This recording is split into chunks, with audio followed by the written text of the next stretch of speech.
Oi, gente, tudo bem? Que bom que vocês estão aqui no meu canal e hoje eu bato um papo com uma rapper muito bacana de Cuiabá, Mato Grosso.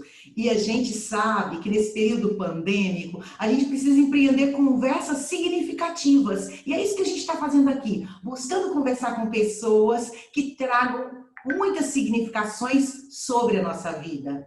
Bom, essa rapper, ela é de Cuiabá, como eu já afirmei, e hoje eu tenho o prazer de recebê-la no meu canal. Bem-vinda, Zuila Costa!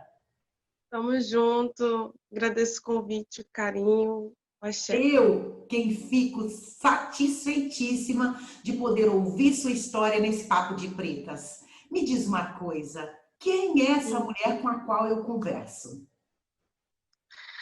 Olha, ela correria, né? Ela tem 23 anos, virginiana, e, e procura ter um empoderamento mais profundo e honesto, Gostei todo dia. disso, de um empoderamento honesto, né? Que a gente não possa usurpar nada de ninguém. Eu gosto muito de olhar aquilo que a Tatiana diz. Eu falo desse espaço que eu fui constituída. Mas para além disso, me conte um pouco mais da vida de Azuila. Olha, eu nasci em Cuiabá, né? Tenho 23 anos, mas eu fui criada no município de Várzea Grande, numa periferia, um bairro chamado 7 de Maio, né? Sim, Que é bem distante. Ah, é a minha vivência de infância, de adolescência, né? As minhas experiências como periférica, né?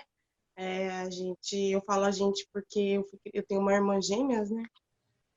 E onde a gente tem as experiências periféricas da realidade. Eu estou falando de lugar de fala, eu estou falando de droga, né? Eu estou falando de tráfico, estou falando de prostituição, estou falando de falta de saneamento básico, estou falando dessas experiências. você está falando das verdadeiras mazelas do que é viver numa periferia. Exatamente, inclusive do racismo religioso, né?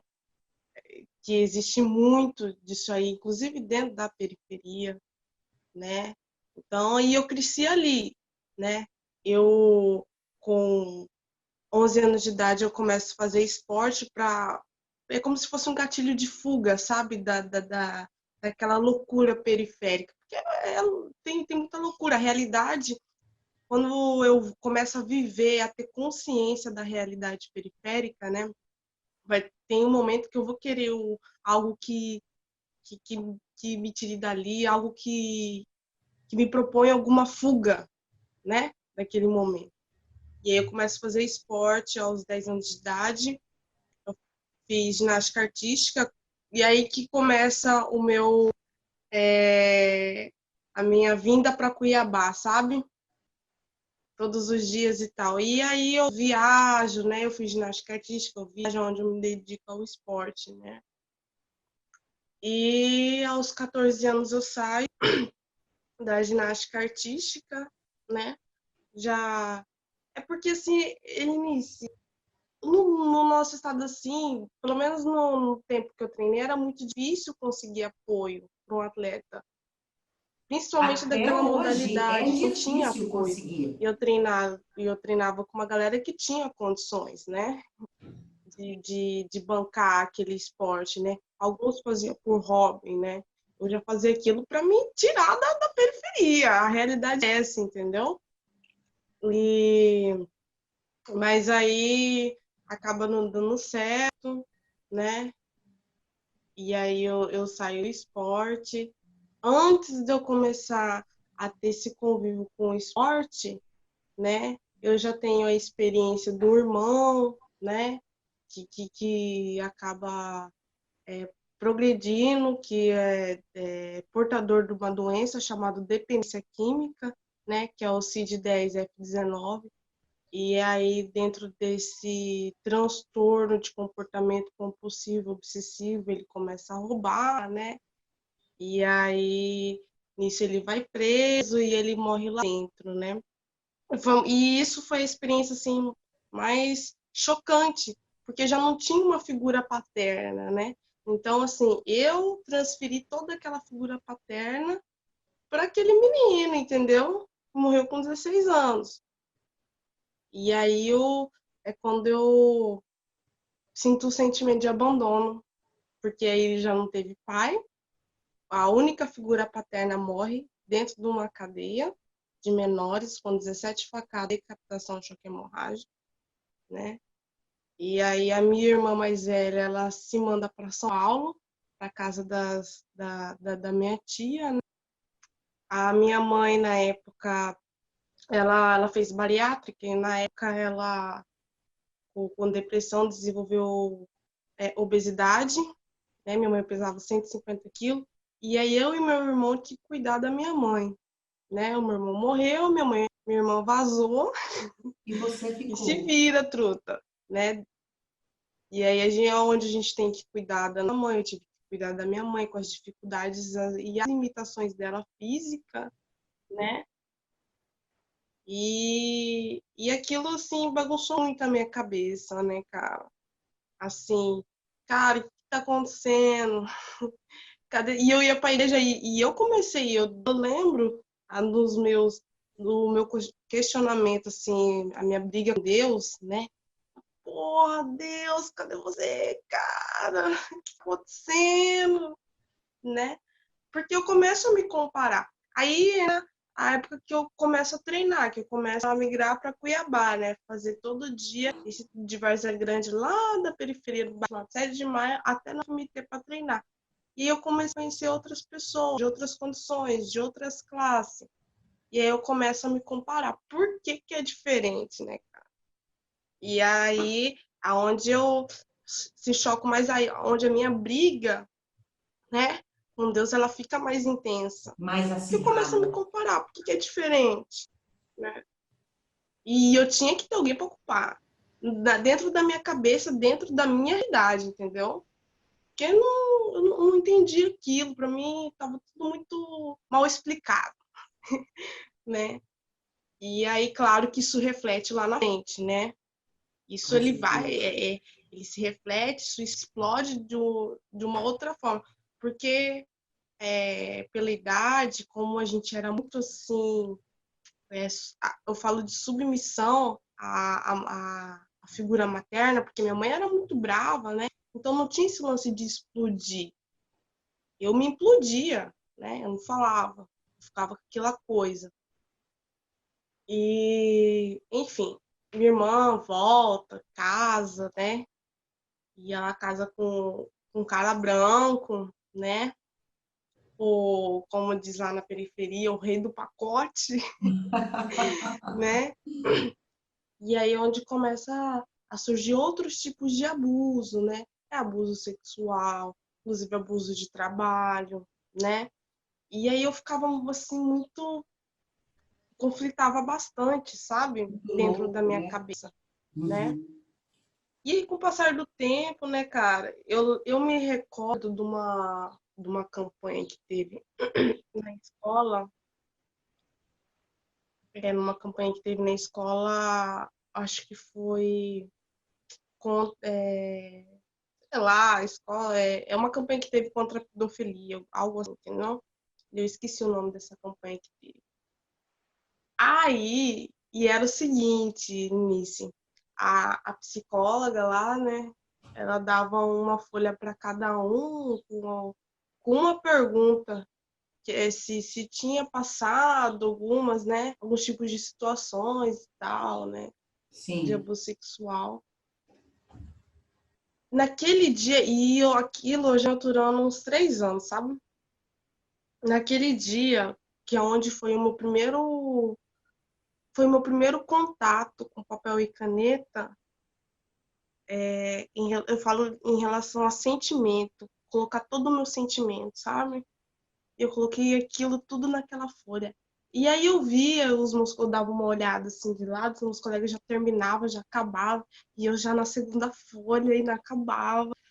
E aí é claro, né, que aí a coordenação da escola percebeu, leu, chamou e tal, e de uma certa forma fui exposta, né, à noite quando ela chegou em casa. E a cena mais louca, Lenice, é uma das assim que ficou marcada na minha vida, foi quando houve aquela reunião familiar, né? E aí senta assim o agressor, o pedófilo, né?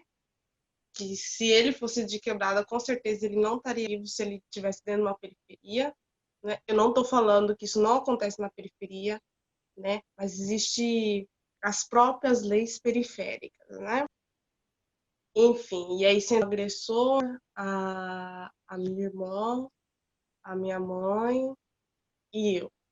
E aí eu fiquei vendo aquela situação assim, cara, aquilo tudo foi viado de uma forma como se eu fosse responsável em relação ao que tinha acontecido, né? Ah, mas que short você tá usando? Eu tinha 13 anos, cara, entendeu? E aí começou a surgir questionamento mais ou menos por esse caminho aí, sabe?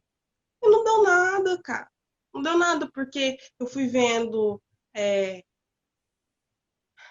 coisas chegando em casa, do tipo geladeira, um fogão novo. Olha que maravilha. Cara, e eu não culpo minha mãe por isso, porque essa é a realidade periférica, sabe? Essa é a realidade, não tinha condições, sabe? E, enfim.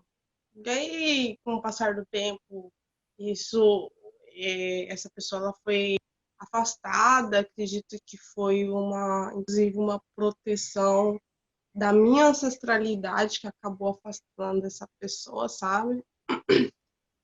E aí eu fui seguindo a minha vida, claro, mas eu repito que isso vai se refletir daqui uns anos, né? Ele se refletiu na minha vida, né? Onde houve a bomba nuclear, essa explodiu isso, que foi na dependência química, né?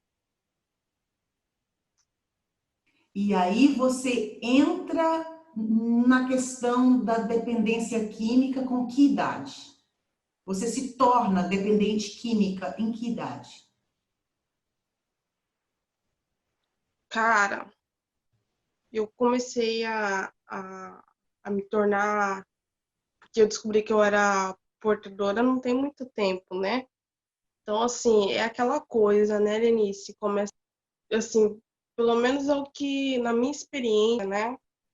É dentro da minha família, dentro da minha realidade ali, aonde eu convivi, tudo começa pelo álcool, né, cara? Então, assim, para mim é muito. Na época, assim, ir para os meus familiares, ir para as pessoas, é normal, uma cervejinha. Só que eu não sabia que eu era portadora, eu não sabia desenvolver uma progressão, né? Eu sabia que eu tinha um transtorno compulsivo excessivo. E só que o álcool, ele desencadeou isso daí, entendeu? Ele foi a chave para isso aí. Isso foi com. Eu já estava com 16 anos, né? Quando eu comecei já a fumar maconha, né? Já a beber e tal. E daí é quando eu começo a me envolver no movimento cultural, né? Quando eu começo a desenvolver a minha arte, né? E aí eu vou para Belo Horizonte para fazer um trabalho com uma colega e acabei lá ficando um ano, né? A gente acabou se separando dentro desse processo, né? Ela foi para São Paulo e aí eu continuei, né? Eu falei, cara, eu tô aqui. E eu tava numa fase massa, entendeu? Tipo, ocupação da Funarte, sabe? Aquela coisa toda. E BH, assim, foi uma escola muito grande para mim em relação à militância, sabe? Mas também foi aonde começou a progredir mais ainda a minha doença, né? E a dependência química, porque eu comecei a beber demais, eu não tinha governabilidade, não tinha controle, né? Mas naquela época ainda eu dava conta de fazer os trabalhos, de frequentar o que eu tinha que frequentar, de fazer o que eu tinha que fazer, dos shows que eu tinha que cumprir, do que eu tinha que escrever, né? Das apresentações, do trabalho, né? Tudo isso aí ainda como estava no início, Uhum. conhecido pela lua de mel, né? Que fala. Então, eu ainda dava conta de cumprir com algumas responsabilidades. Começa a desandar, isso eu já tinha 18 anos, começa a desandar quando eu volto para Cuiabá, né? Que o fato de eu sair daqui para ir para uma outra cidade, hoje eu olho que foi assim, foi uma fuga geográfica que não deu certo. Deu certo porque eu tive uma escola maravilhosa, entendeu? Eu tive pessoas maravilhosas, eu tive. Foi incrível, sabe, Lenice? Foi uma experiência maravilhosa, assim, que eu não tenho nem palavras. É uma coisa que eu vou carregar pro resto da minha vida, sabe? Inclusive oportunidades, coisas que eu fiz lá que, com certeza, naquela época eu não ia dar conta de fazer aqui, sabe? Foi onde eu fortaleci o meu nome, da Rapper Azul e tal, né? Que eu consegui participar de festivais internacionais, eu consegui fazer um nome, né? Quando eu volto para Cuiabá, Uma pergunta. com um pouco mais forte em relação ao nome artístico, né? Uma pergunta, antes de você continuar. Você se lembra de alguma vez entrar num show boladona, tal, ou nesse momento você conseguia se conter, não fazer uso de nada? Ah, não, já teve vez sim de subir super drogada no show. E sabe o que é mais louco? Que eu lembro de um show que eu fiz numa cidade do interior aqui do estado, que eu, que eu fui convidada para, né? Eu fui contratada para fazer esse show. Cara, eu subi tão drogada, Helenice, no palco, e esquecendo o repertório, todo aquele todo. Só que eu tinha muita. Porque a droga, ela anestesia qualquer tipo de dor, entendeu? Qualquer tipo de. Na hora ele se dá conta de se virar, que na verdade não é eu dar conta, é a droga que tá, entendeu? Se manifestando ali. E eu não entendia por que que a galera batia pau, sabe? Porque eu era alegrona, eu não era careta como eu sou hoje, né? Eu conseguia rir de qualquer coisa, aquela engraçadona. Mas, assim, eu esqueci repertório, né? Já teve vez, assim, de eu estar no palco passar mal, entendeu? Não de nervoso, mas do abuso de uso de droga, né? Já teve vez, sim. E isso aconteceu quando eu volto para Mato Grosso, né? E, e aí vai passando um tempo que eu fui acabando perdendo a credibilidade, né? Porque tava progredindo tanto e eu não tava conseguindo enxergar, porque eu não tava em mim, eu não tava em mim, né? E comecei a desenvolver o alcoolismo, né? E tipo assim, eu entrava num tipo de grupo de rolê cultural, vamos dizer assim, que era muito comum fumar um beck, entendeu? Uma cachaça, né? Eu falo cachaça, cachaça mesmo, né? A cerveja, a tequila, enfim, outros tipos de bebida. Só que eu não entendia que aquelas pessoas podiam tomar e eu não podia, né?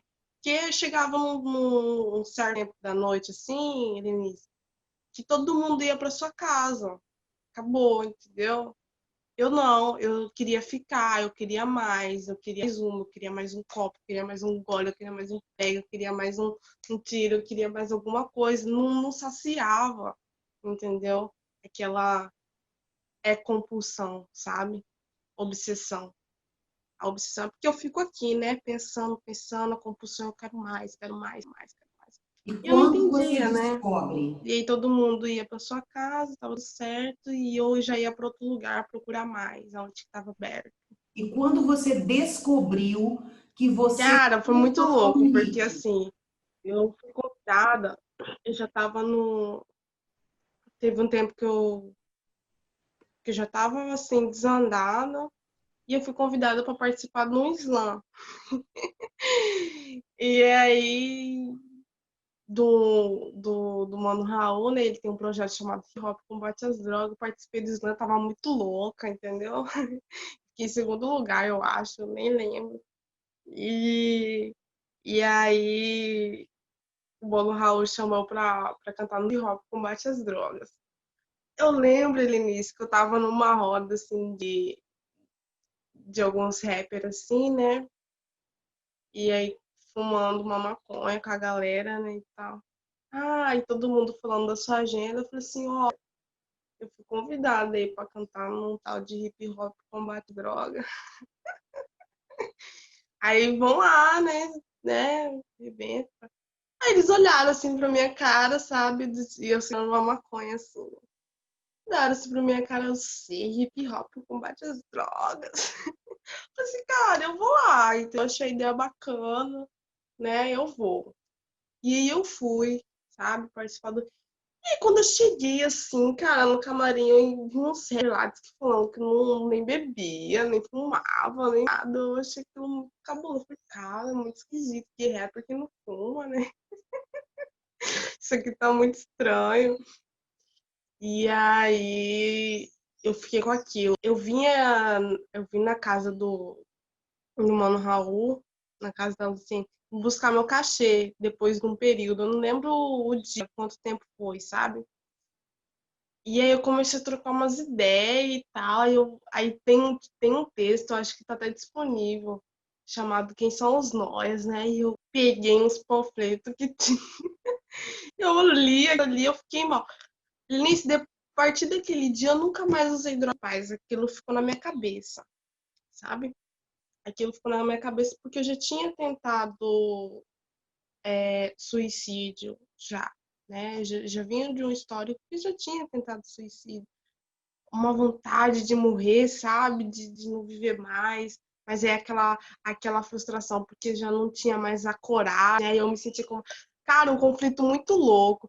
E tudo isso eu vim conversar nessa troca de ideia a partir do hip hop bate as drogas, sabe? Que eu comecei a pensar nessas ideias aí. E daqui eu saí, fui pra praça, né? Encontrei uns amigos e eu falei assim, cara, e eu fiquei, no início eu fiquei assim, tipo, trocando ideia com a galera, e eu falei assim, eu fiquei transtornada, porque aquelas ideias, querendo ou não, batem em mim, entendeu? E aí eu fui convidada para participar de um edital, para dar uma oficina, o Mano Raul e a Luciene, né, meus aliados. Ele falou assim, ó, eu tava morando na casa da minha irmã, eu já tinha. Só que nessa época eu já tinha fumado pasta base, eu já não tava mais no brau, entendeu? Sei como que é a progressão. Começou no álcool, foi pra maconha, né? Os relacionamentos tóxicos, né? Aí eu conheci um carinha que usava cocaína. Aí eu falei assim, não, eu vou com você, porque eu achava que, de uma certa forma, se eu me colocasse naquela mesma situação que ele estava, de uma certa forma, isso ia me dar um certo tipo de controle ou algum tipo de oportunidade para ficar com o cara. Sei que nesse lance, dessa experiência que eu tive, cara, eu acabei usando pasta base. E olha só, dentro dessa situação eu não conseguia me enxergar, sabe?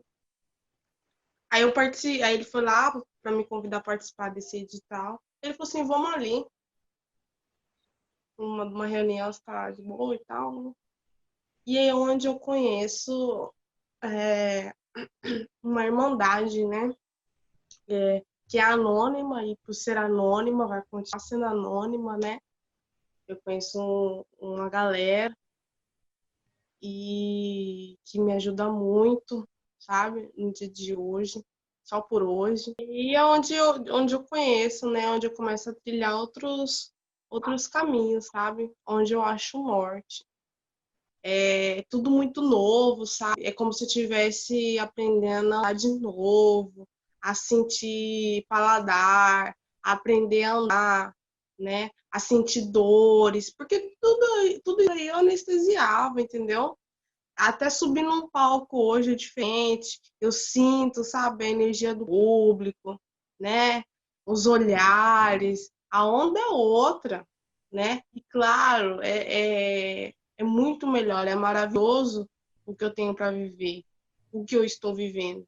Também tem as dores, né, cara? Porque também não é fácil, né, Lenice? Não é de uma hora a outra, assim, que você dá uma virada na vida e tá tudo certo.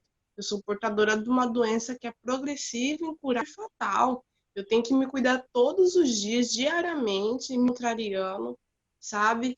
Ficar atenta, entendeu? Porque ela é progressiva.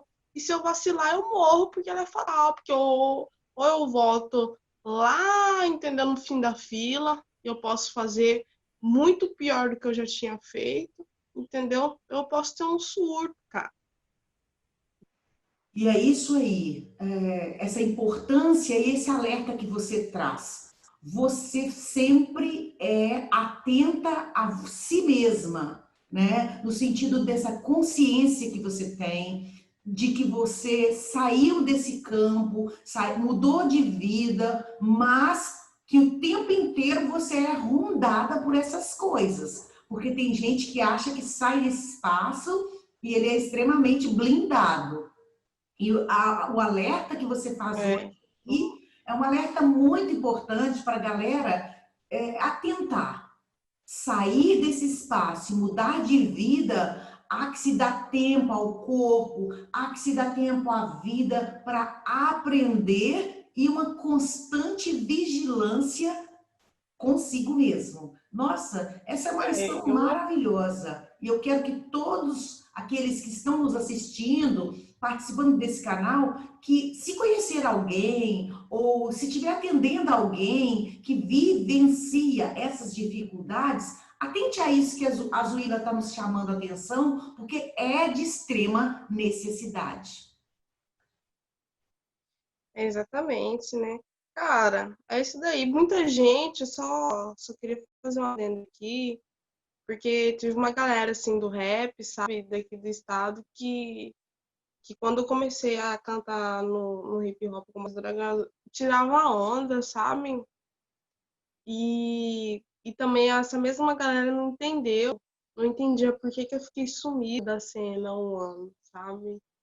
Eu precisei fazer essa reclusão, né, cara? Porque senão ele início ia morrer. A Com realidade certeza. é essa, entendeu? Eu ia morrer porque eu já vinha de uma família totalmente desestruturada, que é comum na família periférica, né? Tipo, pra mim não é nenhuma novidade, cara. Só assim, cara, seu nome é só Azuila Costa? É só Azuila da Costa. Putz, entendeu? Uhum. Isso, então, e são tudo isso, coisas que eu não tinha refletido antes. Quando eu falo pra você do empoderamento honesto, é justamente isso. É olhar pra dentro dessas coisas, sabe? Isso aqui dói, entendeu? Eu não mexi nisso, mas isso aqui tá doendo, entendeu? Muito bem, Isso muito aqui bem. dói. Eu não tenho pai, olha, isso aqui tá doendo. Olha, eu perdi um irmão, isso aqui dói, entendeu? Olha, o meu cabelo é cacheado, mas eu queria ele liso, isso aqui dói.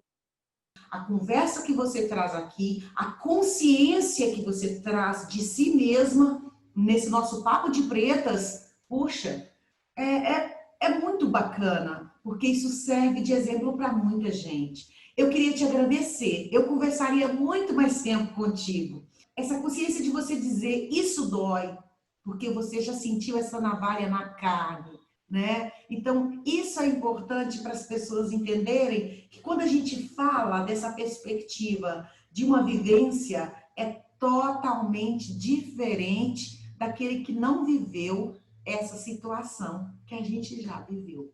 Eu continuo sua fã. Que você tenha um trabalho Tamo junto. brilhante, porque é pelo hip hop, é pelas artes periféricas que muitas vezes nós podemos dizer o que de fato é uma realidade nesse mundo, o que é a realidade brasileira.